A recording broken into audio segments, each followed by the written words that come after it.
Hey guys, good morning. It's Tony. Before I start the video, I do want to say please like, subscribe, and comment. And if you want to join the Patreon, you can join at patreon.com/but I'm not a trader.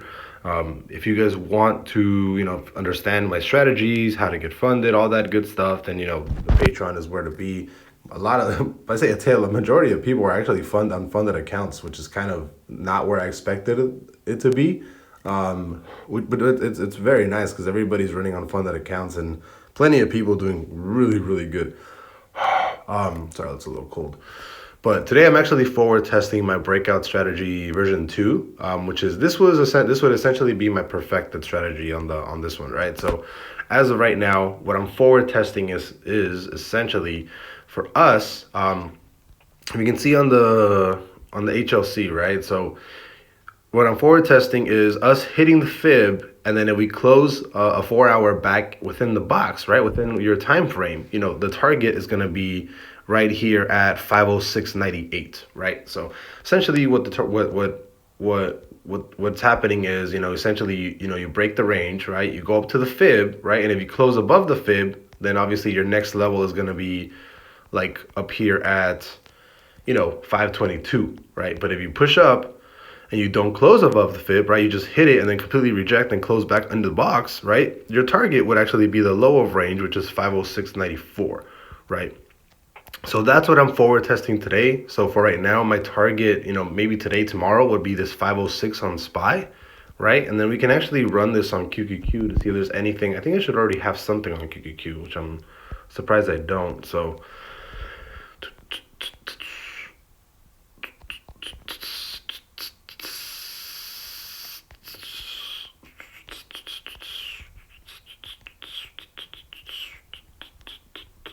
yeah, you never closed on, see, never closed. You never closed above on the QQQ. This one, let me see. This one what did I have on the QQQ? Yeah, because the QQQ, I wanted to close, right, above this range. You needed to close above here, like at 446 in order to hit the fib, right? You didn't. You actually ended up closing right here last Friday on 442. So as of right now, target for QQQ is this bottom range of 435, right? And if you break this level, right, if you close under here, right, if you close under here, you're looking for the complete opposite now. You're looking for a drop on the fib down to here, right? You're looking for your next level is 429, right? And what did we say last week? That we are on a 2-week bear trigger, right? So everything right now is extremely bearish still, right? Extremely bearish. So yeah, as of right now, any break, I am looking more for the bear side. You can definitely pop from here, right? So I would not be surprised if you drop a little bit more, right, and pop to the upside, right? Especially if you close a 4-hour bull trigger, above, right? Or maybe something like, let me see, where did we pop on the 1 hour? Yeah, pop on the 1 hour. You came back up.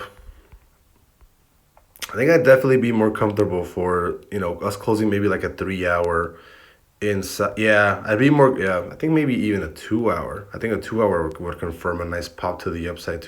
Yeah. So if you do close the 2-hour above the box, right, inside the box right here, then I'd definitely say long this to 440. That would be your target, right? So you could probably come up here and then come right back down to like 45.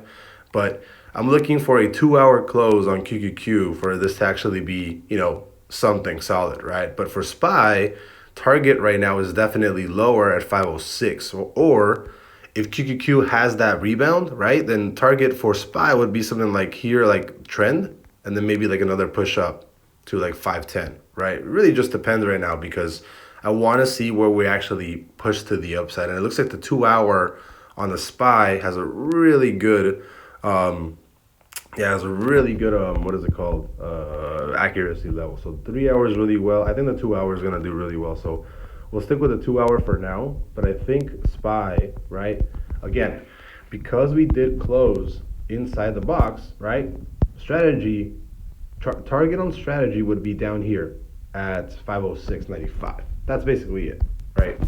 But the 2 hour, especially because QQQ is already on the low of range, if the 2 hour closes at any point, right, above this box here somewhere for QQQ, then I'd definitely be interested in longs. But as of right now, unfortunately, target for SPY would be a little bit lower at 508.63 before we hit a bounce. But if this level breaks, you're probably going all the way back down to 506.95, more than likely breaking the range 506 and confirming a lower drop, right? Same thing for QQQ, right? Same exact thing. If you break this range, if you close at any point, you close like a 4 hour, somewhere down here under 435. Let me see, where's our range here?